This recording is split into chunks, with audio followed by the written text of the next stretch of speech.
Assalamualaikum. Selamat datang di channel Belajar Biologi kelas 10, 11, dan 12. Pada video kali ini kita masih akan membahas seputar fotosintesis.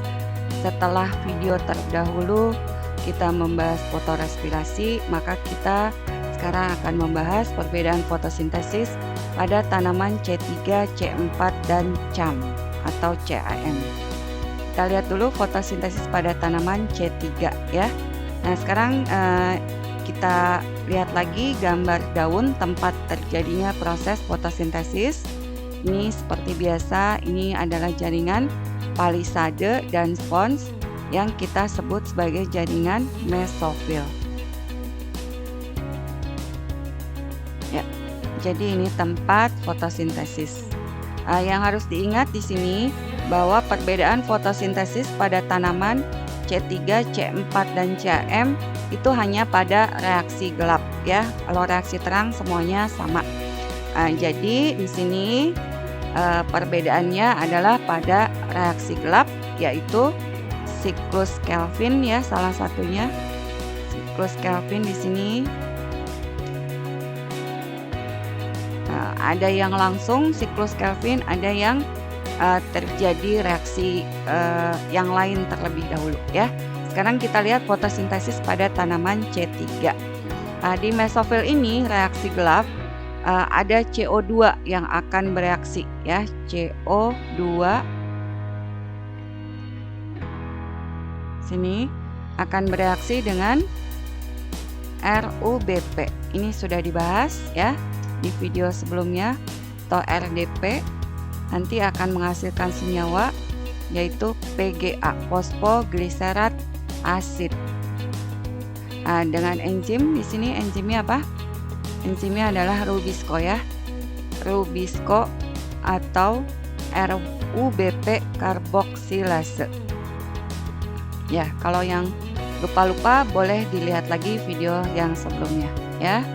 Nah, di sini kalau kita perhatikan RUBP yang 5 atom karbon berikatan dengan CO2 yang 1 atom karbon menghasilkan 2 PGA yang memiliki 3 atom karbon. Dari sinilah asal nama tanaman C3 karena hasil fiksasi CO2 oleh RUBP menghasilkan senyawa dengan 3 atom karbon.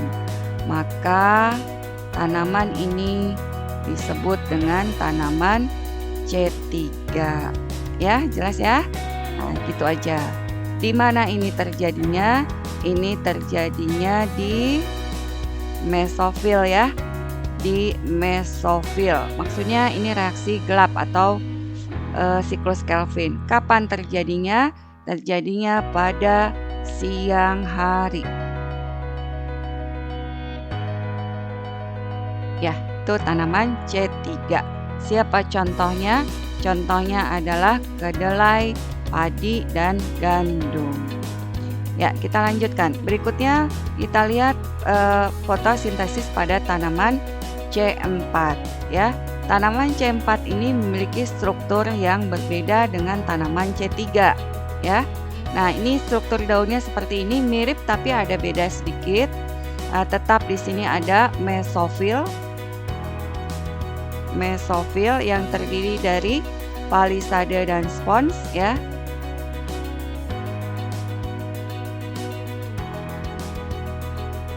Ini mesofilnya. Kemudian struktur istimewanya ini.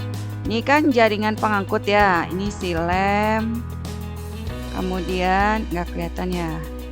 Ini xilem. Satu lagi berarti floem ya. Untuk mengangkut hasil fotosintesis, floem. Kalau xilem untuk mengangkut air dan mineral. Nah, di sekeliling xilem dan floem ini ada struktur ya. Nah, struktur ini disebut dengan seludang pembuluh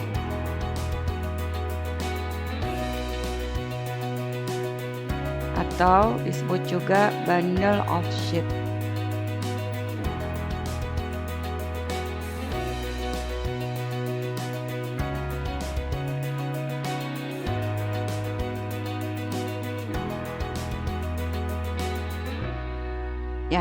Yang mana seludang pembuluh ini?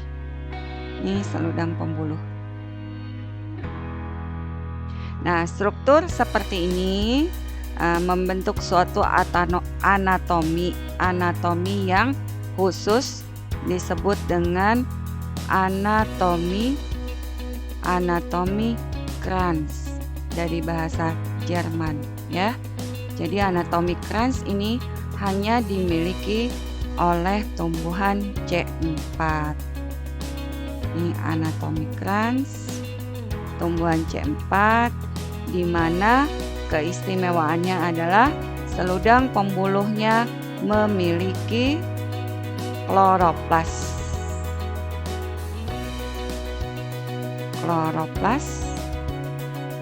Nah, jadi dia juga memiliki rubisco.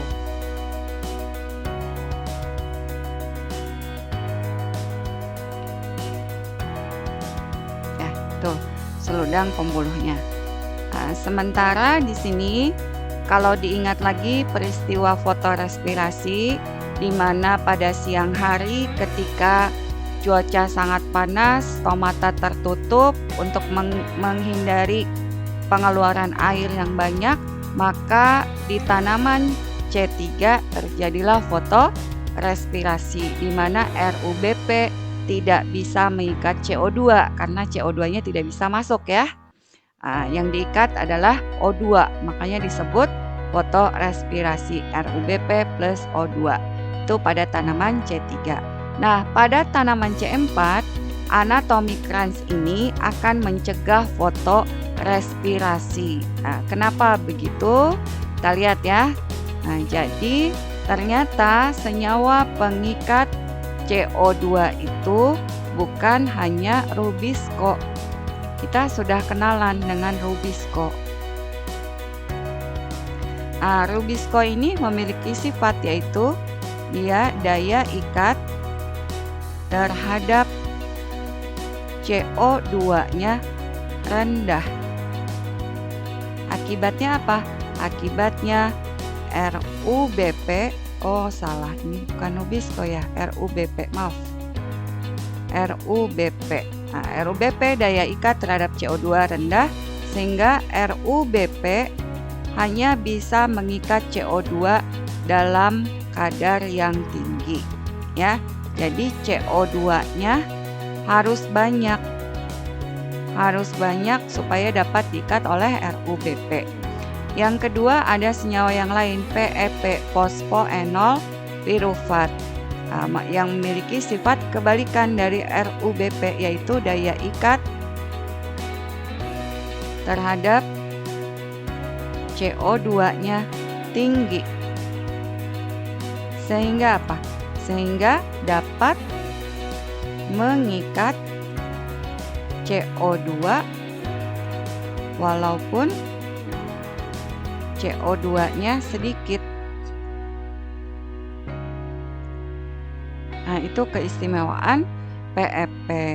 Jadi, kenapa anatomi Kranz bisa mencegah fotorespirasi? Karena walaupun CO2 yang masuk sedikit, nanti di sini ada PEP, jadi diikat dulu oleh PEP. Kemudian seludang pembuluhnya untuk apa? Seludang pembuluh ini menjadi tempat akumulasi CO2. Jadi di sini CO2-nya kayak ditabung gitu sampai banyak. Kalau sudah banyak maka bisa diikat oleh RUBP gitu ya. Nah, mari kita lihat prosesnya. Nah, jadi di sini ada dua tempat nih reaksi gelapnya. Pertama di mesofil. Nih ya, yang ini mesofil. Kemudian yang kedua di seludang pembuluh.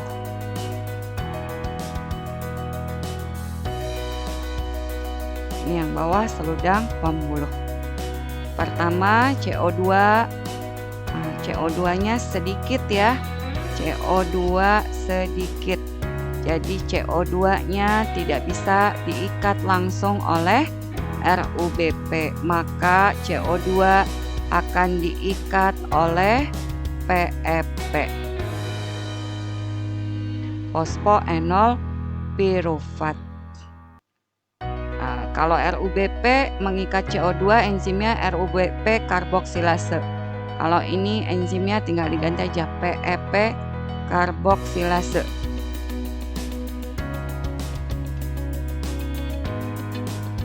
Nah, gitu. Nah, hasilnya apa ketika PEP mengikat CO2? Hasilnya adalah asam oksaloasetat. Nah, lihat nih ya. PEP itu senyawa dengan 3 atom karbon. CO2 itu atom karbonnya 1. Jadi ketika berikatan muncullah senyawa dengan 4 atom karbon, yaitu oksaloasetat. Jadi oksaloasetat ini memiliki 4 atom karbon, maka disebutlah tanaman C4 gitu ya. Jelas ya? Nah, selanjutnya oksaloasetat akan berubah menjadi senyawa yang lain, yaitu asam malat. Nah, asam malat inilah yang akan pindah dari mesofil ke seludang pembuluh. Jadi sekarang malatnya ada di seludang pembuluh. Di seludang pembuluh, malat akan terurai lagi menjadi apa? Menjadi CO2. Balik lagi, CO2. Nah, selain itu dihasilkan yang lain, yaitu senyawa asam pirufat dengan 3 atom karbon.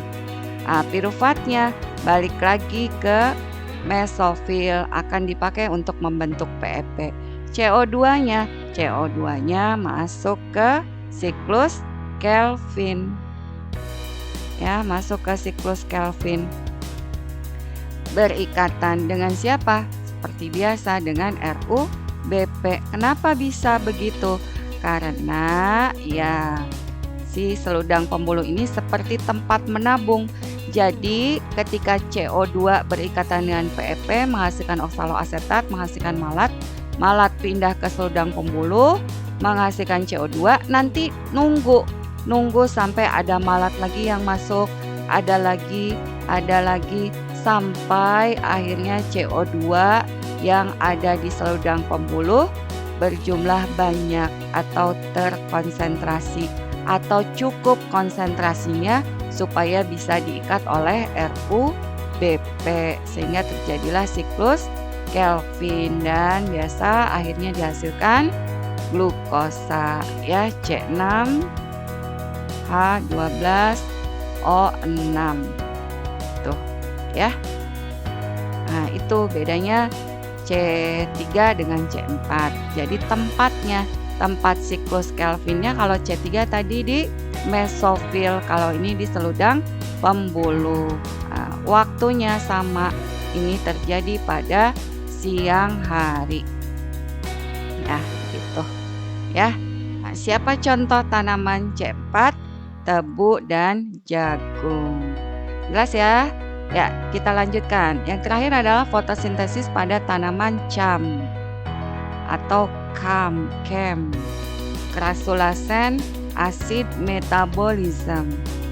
Nah, pada tanaman CM ini tanaman yang hidup di daerah yang sangat kering, di gurun misalnya ya. Ini struktur daunnya biasa aja, tidak ada anatomi krans ya. Jadi hanya ada mesofil biasa, palisade dan spons ya. Tapi dia hidup di daerah gurun ya. Kalau di daerah gurun berarti apa? Berarti sangat panas. Berarti terjadi apa? Berarti sama terjadi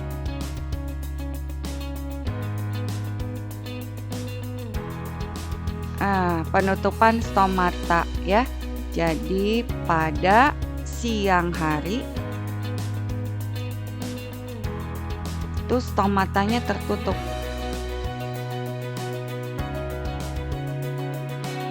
Untuk mengurangi penguapan. Jadi stomata terbuka pada malam hari. Berarti CO2 masuk pada malam hari, tapi tidak bisa banyak-banyak. CO2 yang masuknya juga sedikit ya, karena tidak masuk pada waktu yang normal. Maka tidak bisa diikat langsung oleh RUBP, berarti diikatnya oleh PEP. Di mana ini terjadinya? Ini terjadinya di mesofil, ya, sama dengan C3. Tidak ada selendang pembuluh, jadi di mesofil aja. Mari kita lihat prosesnya.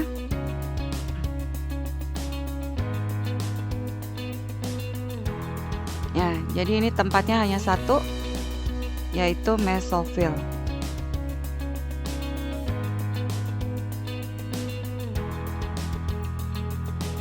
Nah, ini yang di dalam mesofil ada tempat penyimpanan, yaitu vakuola.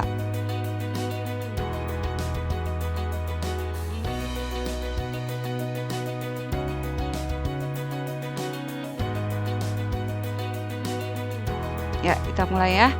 Sama ada CO2. CO2-nya tadi banyak atau sedikit? Sedikit ya. Berarti diikat oleh siapa? Oleh PEP. Fosfoenol pirufat. Jadi apa? Jadi oksaloasetat.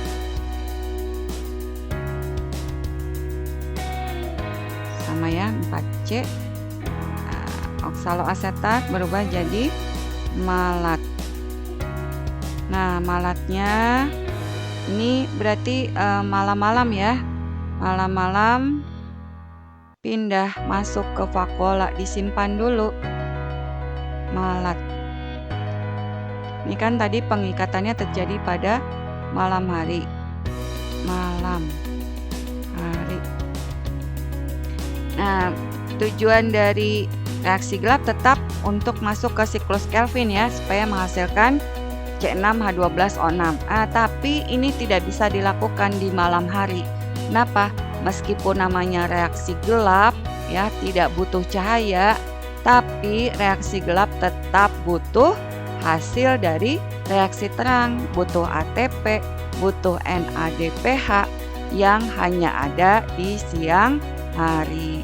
Jadi si malat ini di vakuola hanya menunggu. Jadi malat malam-malam kumpulin di sini, ditabung malam-malam.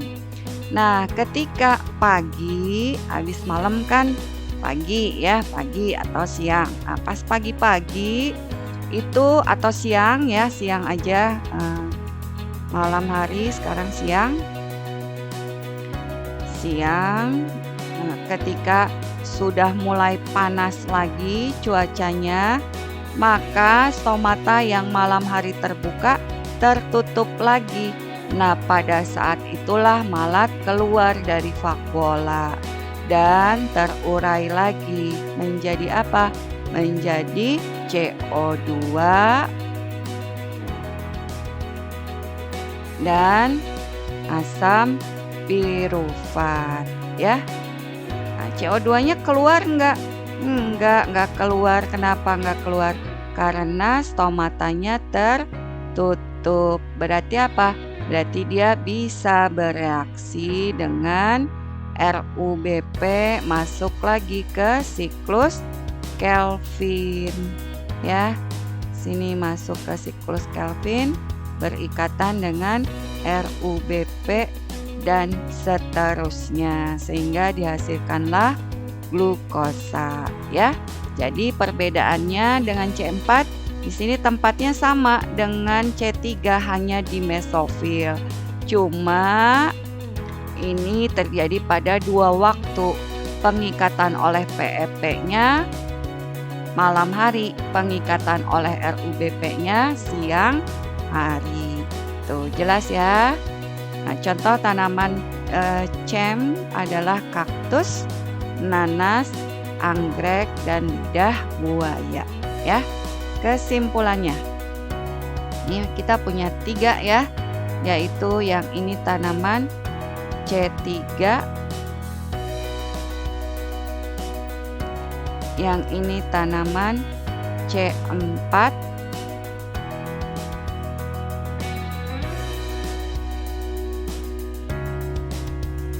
nah, terus yang satu lagi tanaman CAM.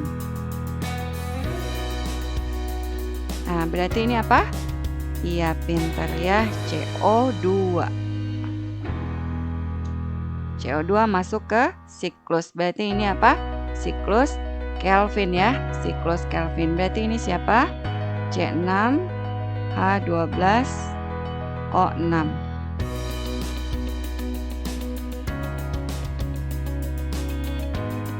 Nah, lanjut. Yang ini CO2 ya. Tanaman C4. CO2. Diikat dulu oleh siapa? Oleh PEP.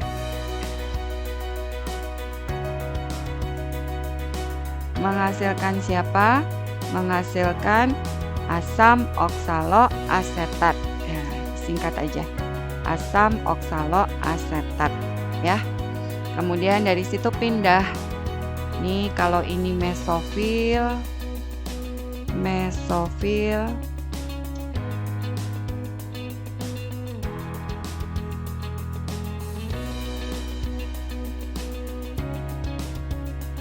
Ini mesofil, terus pindah ke seludang pembuluh.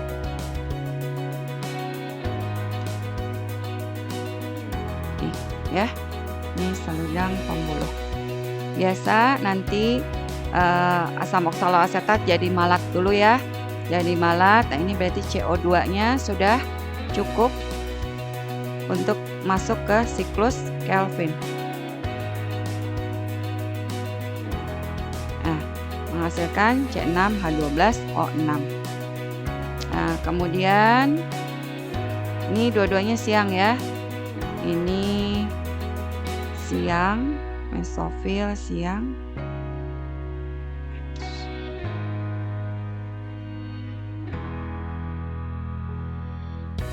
Ini juga siang.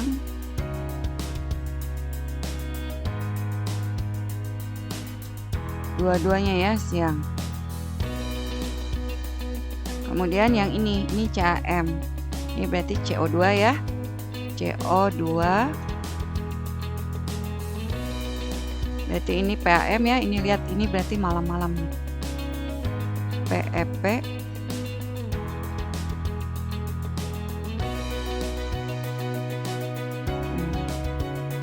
Ini berarti asam oksaloasetat kemudian berubah jadi malat ya. Malatnya disimpan di vakuola.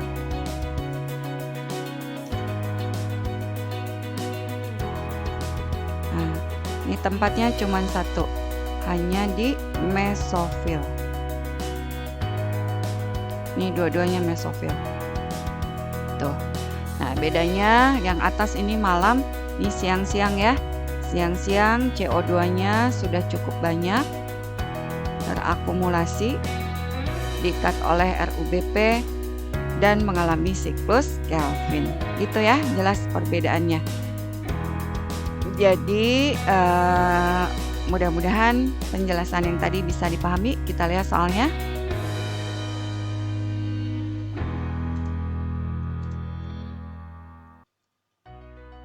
Ya, nomor 1.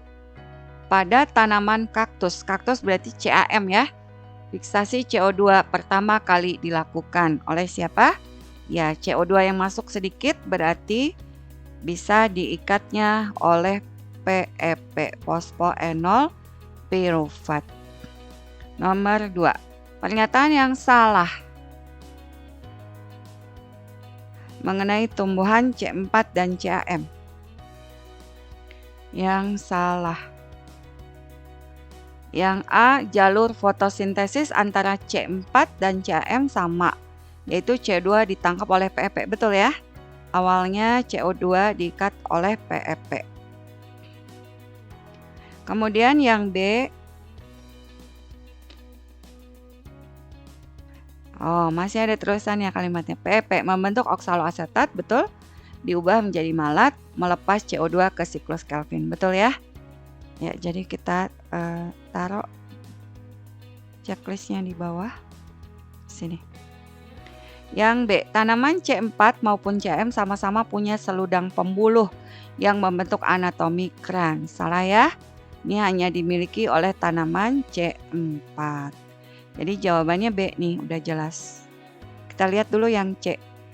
Pada tanaman C4 maupun Cm fotorespirasi tidak terjadi karena dicegah oleh konsentrasi CO2 yang tinggi. Betul ya?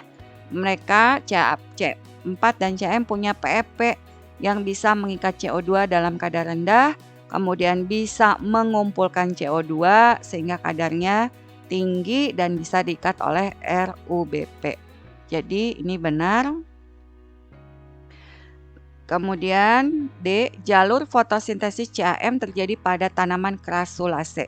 Ya, itu famili Crassulaceae itu adalah kaktus, betul ya. Yang E, menutupnya stomata pada Crassulaceae pada siang hari, betul ya. Membuka pada malam hari. Jadi jawabannya B.